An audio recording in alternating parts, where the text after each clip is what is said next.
Right, good morning everyone. We're up by the intake and I've got a new and exciting screen, a 3D printed screen that we're going to fit to this. It's going to be a pain to do it in place, so I'm going to take it off, take it down to the workshop, and we'll fit these new 3D printed Coanda tiles that I've just received in the post. The first thing is to do is to get this off.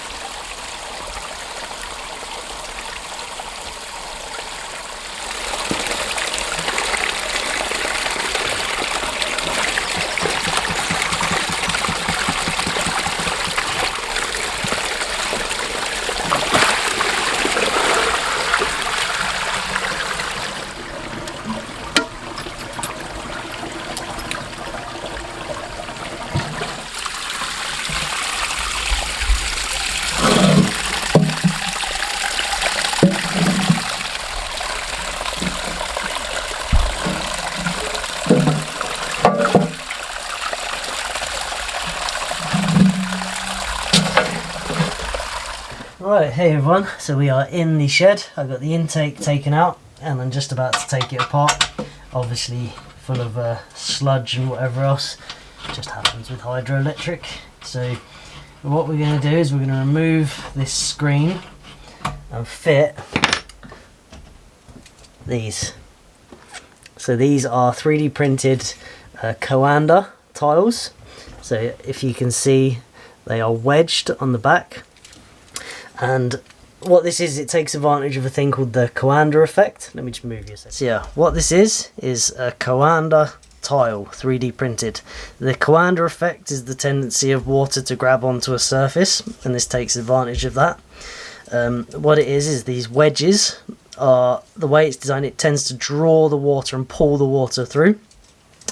So they are offset a little bit. I don't know if you can see, but in this direction the water would just fall off, but there's a 3-degree offset in those wedges, tilted upwards slightly, if you can see there. And what that does is, as the water flows over it, because there's a slight lip, it shears a section of water off and drives it through, and it follows the contour of the wedge and pulls it down. So as the water flows over it, it catches on a ledge, and a bit of that water, a small section of that water is sheared off, and then the same again on the next one, shears a little bit off, and as it shears a section of that water off, it drives it attaches to the wedge, because the wedge is of an angle and it wants to hold onto that wedge and come downwards, and it pulls the water down. But it also has the added benefit of being a very slippery, very flat surface, so stuff is quite capable of sliding off of it, as opposed to the mesh, which is quite textured and has quite a lot of grip. So yeah, that's the Coanda effect. Now you can buy Coanda screen. It's usually stainless steel, but it's an industry standard thing, and it tends to only be really commercial stuff, and you buy big sheets of it, and it is very, very expensive. For small hydroelectric systems like this, it's too expensive really to be worthwhile. But now a subscriber got in contact with me and said that he's designed this. His name is Bjorn, I hope I'm pronouncing his name correctly, but he said he's designed these tiles that are 3D printed, and they're going to be available for anyone to download and print themselves once we finalise the design.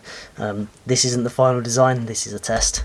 So I'm going to get these fitted, we're going to make some observations and see where we can make improvements, and eventually they'll be available for people to print themselves. Hey everyone, so I'm just at my own little personal waterfall here. This is just down from the house is just there. This is part of where my elevation, my drop for the hydro comes from. You see there's over a metre just there. But I thought this is a nice little place to visually demonstrate this working with quite a bit of flow. Okay, so I'm going to do my best to show you this here. It's pretty difficult, so I can't get the right angle without basically building a whole intake. So to give an idea, so this way around the water will just skip straight off. It slides over, so it's not being sheared because of the tilt of the wedges. Now if we turn it around, you'll see that this side will move quite a serious amount of water. Depending on what angle I put it at, obviously, you can see it draws the water in and it squirts out the bottom. If I change it around again, same angle, won't pull much water through. The same angle just skips over the top, and that is because the angle of the wedges. Now they actively are drawing that water through. Even if I put that completely level, the water wants to just push through that screen with force, and it's the tendency of the water to want to cling to that edge to direct it through the screen as opposed to it skipping over the top. And obviously if we have multiple tiles we can run more flow. Anyway, that covers that. Another bit of a look at it. The wedges, you can see. And so I need to put in a framework to hold these onto here, and they need to be the right direction because of that tilt. Also, if I find that they're not pulling enough water down, I need more water. The way Bjorn has designed these are individual pieces of wedged shaped plastic that have been printed, and they're sitting in these holders on the side and held in with screws. So these can be taken apart and just have to print the sides at a different angle so the wedges sit differently. Now we think that will cause problems in the winter with if water's in here and it gets iced and it cracks it. So once we figured out the best angle that works, then this will be turned and printed into one whole piece as opposed to individual pieces of wedge wire, not wedge wire, individual wedges in a holder. It'll just be printed as one piece and it'll be more stable then. But for now we want to experiment with the angles. This is 3 degrees, standard is anywhere from 3 to 6, so we'll see. Oh, the sludge. So I'm just going to get all this taken apart, cleaned up, and then I'll come back to you. Right, let's get a tack on these strips. Just cut these strips out, that's what the tiles are going to sit on. Get them tacked on. Yes, I am welding in a t-shirt because it's literally going to be a couple of seconds. It's not long enough for it to matter.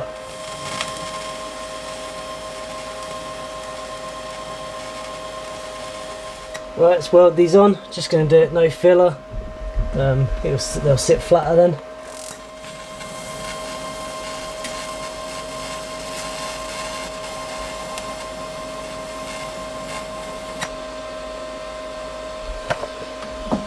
So we've got the strips that are going to support the new Coanda tiles, and I've welded on 2 little brackets that are baffle. This is going to become a permanent feature because that works really well.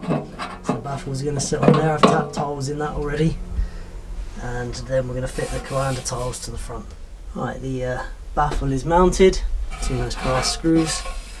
Let's fit the Coanda tiles.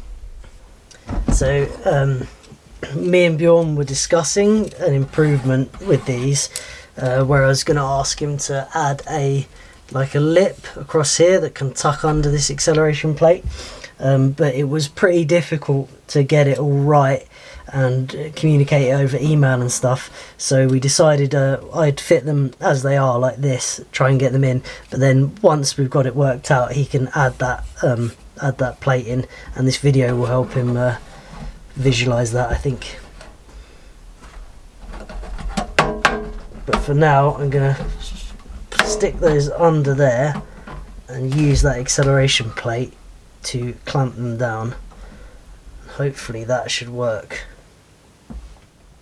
Okay, so the 3D print design that Bjorn's come up with has M4 holes in it, but I don't know if you've ever tried to drill stainless steel with a hand drill, but M4 basically, especially if you're going to tap it, means you need to drill M3, and you know it's very difficult to drill those size holes in stainless. You need to give stainless quite a bit of force to drill into it. You have to push quite hard, but you snap drill bits and stuff. So I'd rather have a bigger size. So generally, what I tend to use are cap heads for stuff like this. So I'm going to ask Bjorn if he can. If we can make these M5 so we can use a bigger bit, easier to drill, and then put a countersink in them so that they don't stick up. But for now we're going to go with, drill these out to M5s, and then I'll get him to change the design so the countersunk for M5s I think if it's possible. I think that will be better. Right, let's do that. Alright, so I've got the first lot of holes drilled. Any of you who've drilled any number of series of holes will know how difficult it is to get holes to line up. So we'll see how this goes. So far, so good. But it's incredibly difficult to get holes to line up when there's more than two. These in the right way, yeah. So I can feel that obviously that way you can hear, and then this way smooth.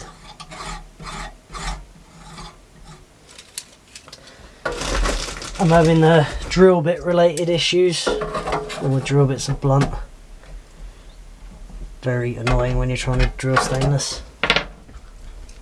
So the top tiles will be have nuts underneath, because I think I can get away with basically being able to fit my hand under there to fit them. And eventually I'm going to get to a point where I can't get my hand under there, so I think I'll do 5 of them nutted and the last one will have to be threaded.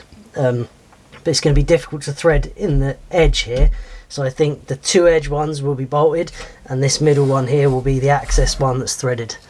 That's, I think, going to work for us. That doesn't want to go in all the right way around.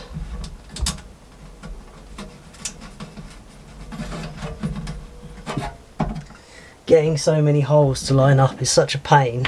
I definitely think minimising the amount of holes would be a good design change.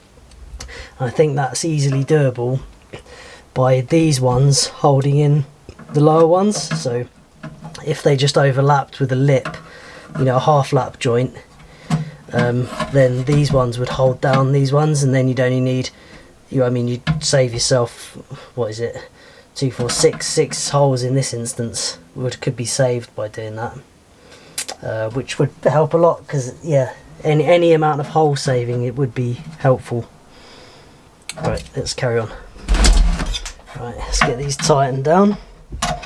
He's printed this in a very high resolution, so they seem quite strong, which is nice, but I'm not going to do these up tight. I've put Nylox on the back.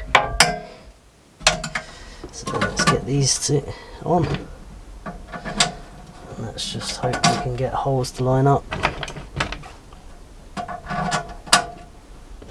Right, let's get the nuts on the back of these ones that I can access. Right, last one going in. It's going to be tight, but it should fit. Yeah, there we go.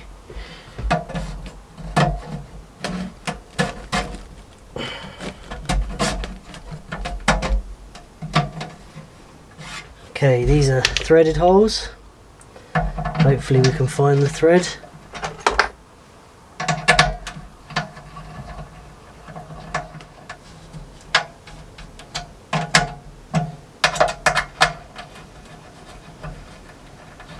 So like I say, these bolts are definitely going to catch sticks and things, the heads. I could have got some slightly lower profile bolts, but I couldn't get any locally, so it's something I'd have to order. So we're going to go with that for now. I need to do that one still. But yeah, we're going to probably change the design and get these to be countersunk down. But the actual area that the water moves through will stay clear. But it's just if a big stick bridges between them or something. But we'll see how it goes. We'll do some testing. And done. How good is that? 3D printed Coanda screen tiles. It's like I say, this is just the first go at this, testing it.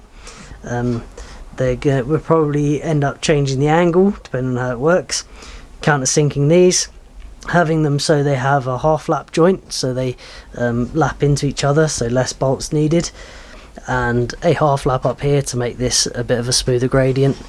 But the first step is to get them mounted, check that the principle works. I think it will. I think it looks really good.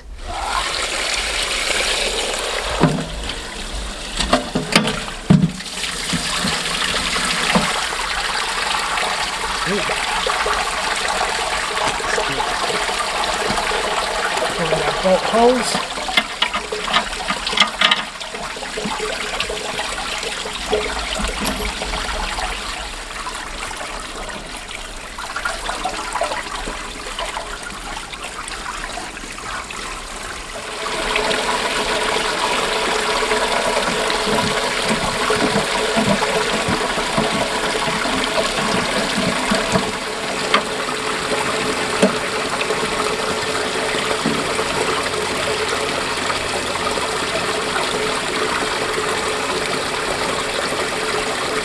And there we go, it's back on, all connected up, working great. We haven't really got enough water at the moment to do a proper test, but I can do an update video when we do, give you a closer look at it. So it looks like it's working really well.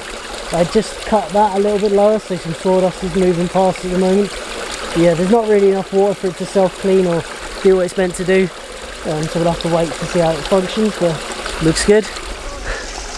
Okay, so there we go, close-up look. Looks like it's working well. These bolts are definitely sticking out, are going to cause a problem, and I want to get this acceleration plate to sit down in them a little bit better because there's a bit of a jump there, but Bjorn can change the design of that quite easily. The other thing I'm noticing is because we have this 30mm strip, we're going to lose water down there, so I think I'm going to get him to put in the design a radius at the top, or some kind of a V or something which directs the water away from these. So if there was like a, you know, like a V-shaped notch there which sent that water away from here before it had a chance to move down, I think that would be a good idea. So I think we'll add that, so they join together. I'll speak to him about that. He's the expert at that, but I'm sure he can do that. But yeah, let's wait for some more water and we'll see how it works. It looks good. So there we go, that was a big success. So we'll wait for some more rain and we'll do a test of it, see how long it takes to get blocked up and whatever else. I'll monitor it and then I'll send the suggestions to Bjorn to change the design for little improvements. He's happy to do that. That's what this is. I'm just sort of testing his design. So yeah, and I'll just give my recommendations and he can adjust it. And he's actually doing a little hydro system himself, so hopefully these adjustments he can utilise for his system as well. Once it's done and once he's happy with it, I think he's going to make it open source for anyone to print. So keep a lookout when it is all done and everything. I'll be sure to leave a link. You know, if they work well, successful, you know, if it's a good thing, then we'll leave a link. People can download the file and print them themselves. Right, hey everyone, so we've had a little bit more rain, not a huge amount but enough to get a bit of flow going, running at a couple of 100 watts. I've just cleaned that off because it's only just really started flowing properly. So yeah, I've just given it a clean and we'll see how it does over the next few hours. I'll come check it in a few hours time and see how we do, see if it blocks up. I also need to cut a little bit more wood away from here, just because you see like that left hand side here isn't really getting any use, so we'll do that soon. So I think that does look really very professional now. You know, obviously it needs improvements. I need to get the design all worked out and make it look all fancy and, you know, get the welding all nice, but you know, as a design I think that's pretty good, you know, made in a shed. But yeah, we'll watch it, come back in a few hours, maybe 24 hours, and see how much it blocks up. It's not going to be the best test. Well, there's a bit about to flow down there because we haven't got that much water, but let's see what happens here. Look, well, that worked well. That was a real test. I didn't put that in there. That's something that floated past. Yeah, brilliant. Let's just wait and see what happens. Morning everyone. So it's been 24 hours since the last clip, and at some point last night the pipe started draining because obviously it was only a sprinkling of water, just not a lot of water came down, so the flows decreased, so the pipe started to drain. We're still getting a bit of power out of it, but it means we haven't had a lot of cleaning water, because when the pipe drains we have to use all of the water to try and fill the pipe, and then there's not a lot spare to clean the screen. But that's 24 hours, so on the basis of that You know, that's gonna not even need cleaning once a week, I wouldn't have thought. So that's looking good. Spoke to Bjorn last night about some design changes, so we're gonna have a little go, because what seems to be happening is this gap size seems to be slightly too big, and the odd thing can get stuck in it, like that there. You see that was sort of stuck in there, and the flexibility of the wedges is a bit of an issue. Here we go, there's a good example of it. So that leaf is trying to actually get through there, so we need to sort something out there. And that piece of grass, you see, they're actually sticking in the wedges, so there's a design change needs to happen there. Although anything that does fit through there isn't gonna cause the turbine any problems, but preferable to not have it in there. But anyway, yeah, we're gonna have to wait for some more water, I think, really, ideally, to do a proper test, because there's just not enough flow there at the minute, not enough spare flow for cleaning, and not enough flow to do a proper test. But yeah, I'll probably do an update video, and we can have a look at it when it's working all properly, and I'll let you know once me and Bjorn have come up with some improvements. Right, hope you enjoyed the video. Thanks for watching.